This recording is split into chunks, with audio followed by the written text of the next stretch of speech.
स्मरण में फर्क है। एक तो स्मरण है जो किया जाता है और एक स्मरण है जो होता है। उस भेद को समझना है तो इन दोनों सूत्रों का विरोधाभास समाप्त हो जाएगा। साधक जब शुरू करता है तो प्रयास से शुरू करता है, जब करता है ना करे तब, जब नहीं होता, जब कृत होता है चेष्टा करनी पड़ती है, स्मरण रखना पड़ता है तो होता है। फिर धीरे धीरे जब भीतर के तार मिल जाते हैं तो साधक को जप करना नहीं पड़ता। नानक ने उस अवस्था को अब जपा जाप कहा है। फिर जाप अपने से होता है। साधक तब तक साक्षी हो जाता है, सिर्फ देखता है, मस्त होता है, डोलता है।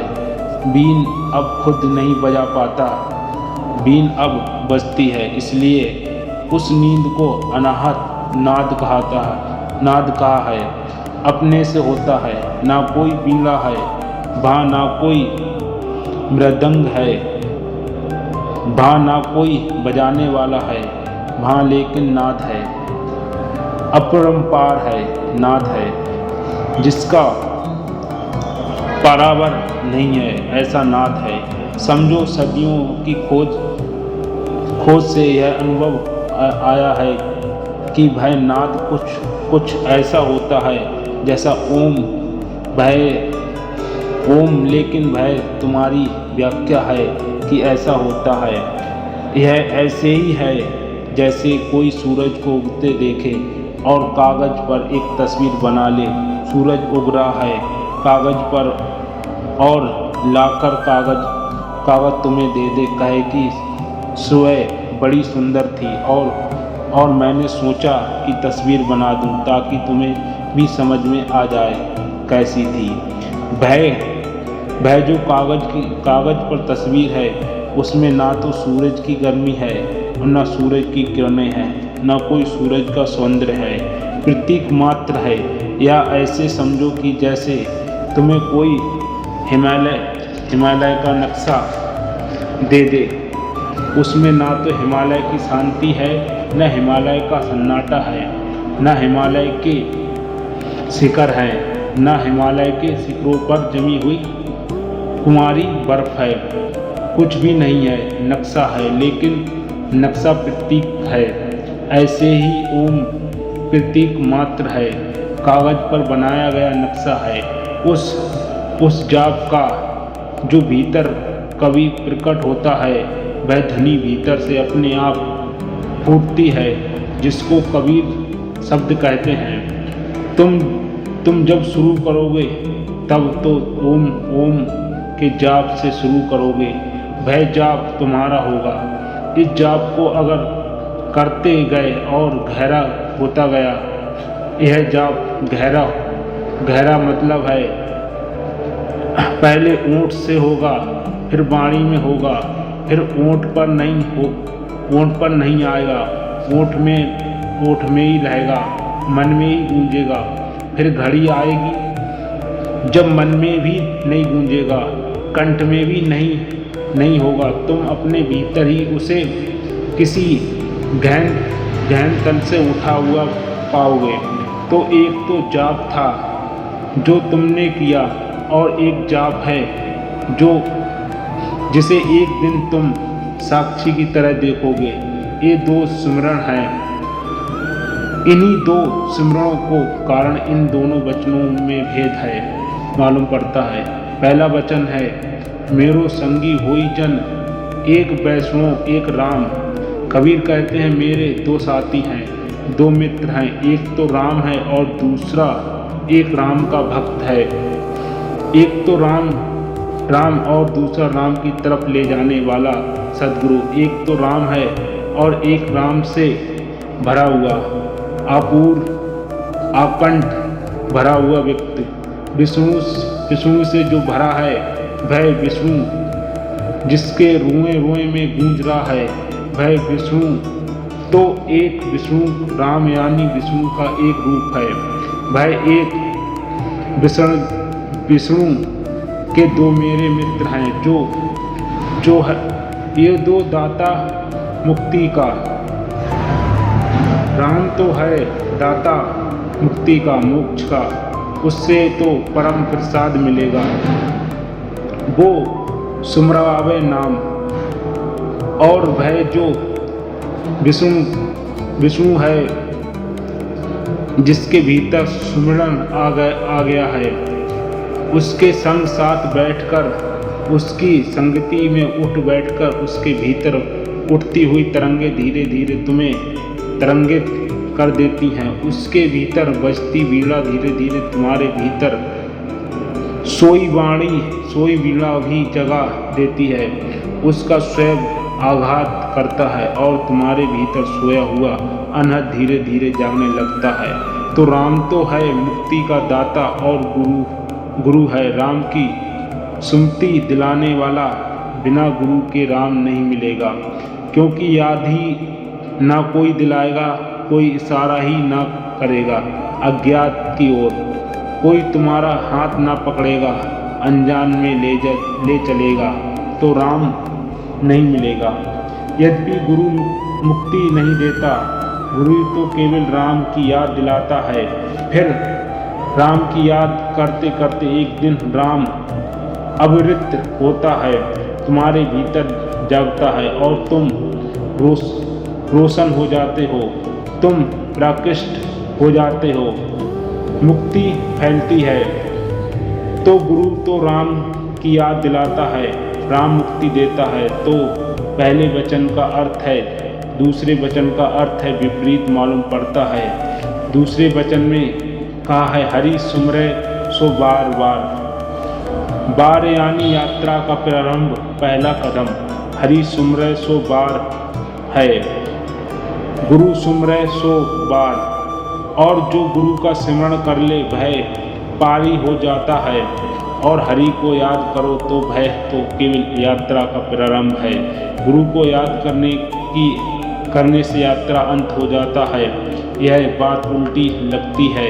स्वाभाविकता पहले वचन में गुरु तो केवल राम को याद दिलाता है, राम तो मुक्ति देता है। दूसरे वचन में राम की याद तो केवल शुरुआत है और गुरु की याद यात्रा का अंत पहले में लगता है।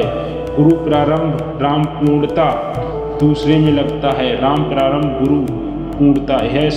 यह सुमरण में भेद के कारण फर्क पड़ता है।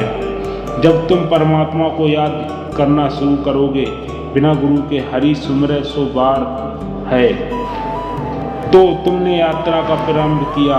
तुम गुरु भी कैसे खोजोगे अगर तुम हरि को याद ना करो।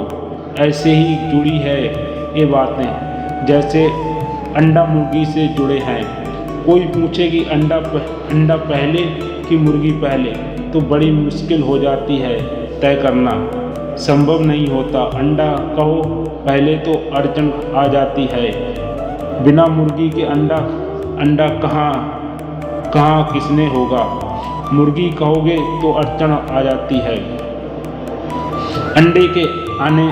अंडे के पहले मुर्गी।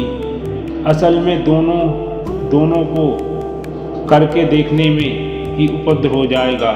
मुर्गी और अंडा दो नहीं है। अंडा मुर्गी एक स्थिति है और मुर्गी अंडे की एक स्थिति है। जैसे तुम्हारा बचपन, तुम्हारी जवानी दो चीज़ें हैं, दो चीज़ें नहीं हैं। एक की ही दो स्थितियां हैं। ऐसे ही मुर्गा या अंडा एक ही जीवन यात्रा के दो चरण हैं। पहले तो तुम राम ही क्यों खोजोगे अगर राम का स्मरण ना हो। अगर परमात्मा नहीं खोजना है तो किस लिए खोजना है। आदमी बीमार होता है, स्वस्थ चलता है तो डॉक्टर के पास जाता है और आदमी को ईश्वर का अभाव खलने लगता है जीवन में कि उसके बिना सब अंधेरा है, तब खाली है रिक्त। उसके बिना सब भेदभाव तृण जुड़, उसके बिना जीवन में कोई रसधार बहती नहीं मालूम पड़ती, कोई गीत नहीं जागता, कोई नृत्य पैदा नहीं होता। जीवन एक बोझ मालूम पड़ता है जो परमात्मा की याद आनी शुरू होती है। तो आदमी पूछता है जीवन का अर्थ क्या है, किसने बनाया, क्यों बनाया, हम किस तरफ जा रहे हैं, यह जीवन करवा आखिर कहाँ पूरा होगा, और सी मंजिल है, कहाँ मुकाम है, ऐसी जिज्ञासा उठती है तो तुम गुरु की तलाश करते हो। गुरु की तलाश के पहले तुम परमात्मा का स्मरण करते हो। वह स्मरण नाम मात्र स्मरण है, क्योंकि तभी तो परमात्मा को जानते नहीं तो स्मरण कैसे करोगे। स्मरण तो उसी का हो सकता है जिसे हमने जाना हो, जिससे हमने प्यार किया हो, जिससे हमारी कुछ स्मृति जुड़ी हो, जिससे हमारा कोई अनुभव का संबंध बना हो। उसकी याद करोगे कभी, परमात्मा तो पता ही नहीं है तो याद कैसे करोगे। तो यह तो नामात्र की याद है। इतना ही पता चल रहा है कि जो जीवन है हमारा भय व्यस्त है, खोज कर रहे हैं। जैसा जीवन अभी तक जिया है उसमें सार नहीं मालूम पड़ता, तो कोई और जीवन की शैली मिल जाए। किसकी खोज में निकले हैं, ऐसी जीवन की शैली या नहीं, इसका कुछ पक्का नहीं। अभी तक परमात्मा की याद ना मात्र करोगे। तुम कहोगे प्रभु की खोज है, तुम्हारा प्रभु बहुत सार्थक नहीं होगा, सिर्फ अभाव उसकी परिभाषा होगा। तुम्हें जिन जिन चीज़ों की कमी मालूम पड़ती है, आनंद नहीं जीवन में, रस नहीं जीवन में, ज्योति नहीं जीवन में, तो तुम्हारे प्रभु में यही चीज़ें होंगी सब। तो ज्योति होगी, आनंद होगा, रस होगा, सच्चिदानंद होगा। इसलिए हम परमात्मा को कहते हैं। इन तीन चीज़ की कमी आदमी को मालूम पड़ती है, सत्य की, चित्त की, आनंद की। तो हम इन तीन चीज़ों को परमात्मा में रखकर सोचते हैं कि कहीं कोई चीज़ होगी, कोई पड़ाव होगा, मुकाम होगा, यहाँ यह सब मिल जाएगा जो मुझे अभी नहीं मिलता। तुम परमात्मा की याद करते हो, मगर अभी याद क्या होगी। अभी प्यारे को देखा भी नहीं, कभी उसकी कुछ सल का भी पता नहीं, सूरत का भी पता नहीं, उसके नाक नक्श का भी पता नहीं, उसके नाम का भी पता नहीं।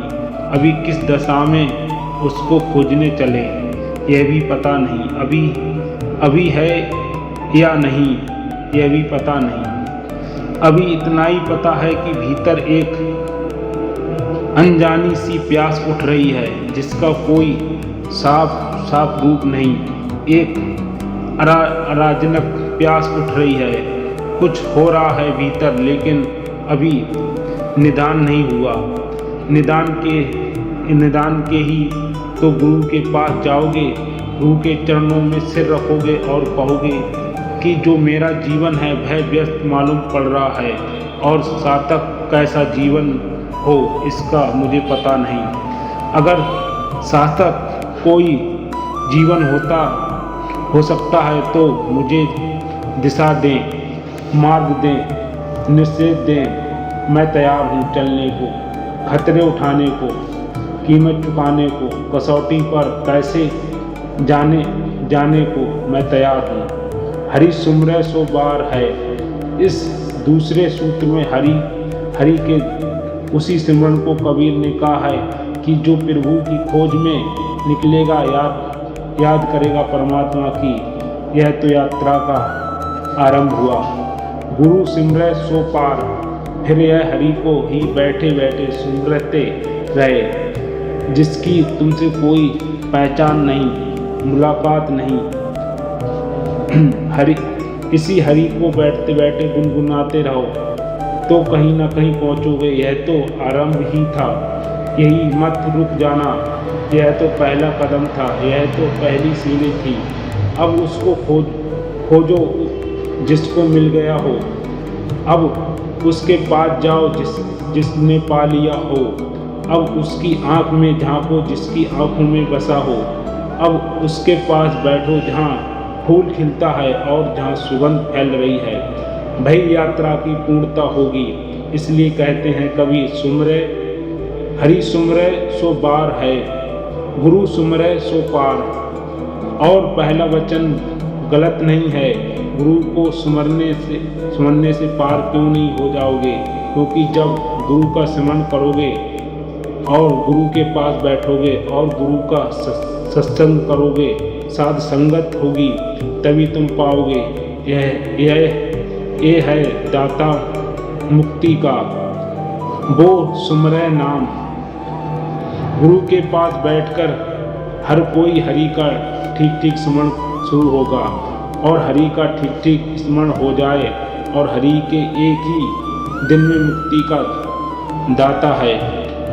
गुरु तुम्हें पार कर देगा, क्योंकि गुरु वहाँ तक पहुँचा देगा जहाँ तक जाना जरूरी है, ताकि प्रभु का प्रसाद मिल जाए। गुरु तुम्हें पात्र बना देगा, प्रभु की वर्षा होगी जो तुम भर जाओगे। तो हरि के दो तरह के स्मरण हैं, इसलिए दो पद हैं। इसमें विरोध कुछ भी नहीं है। अलग अलग लोगों ने कहे होंगे, कबीर ने पहला पद तो उनसे कहा होगा जो गुरु के पास आए होंगे, जिन्होंने गुरु मिल गया है। पहला पद को कबीर ने अपने साधुओं से कहा होगा, मेरी संगी दो ही जन, एक विष्णु एक राम, ए दाता मुक्ति का, वो सुमरवावे नाम।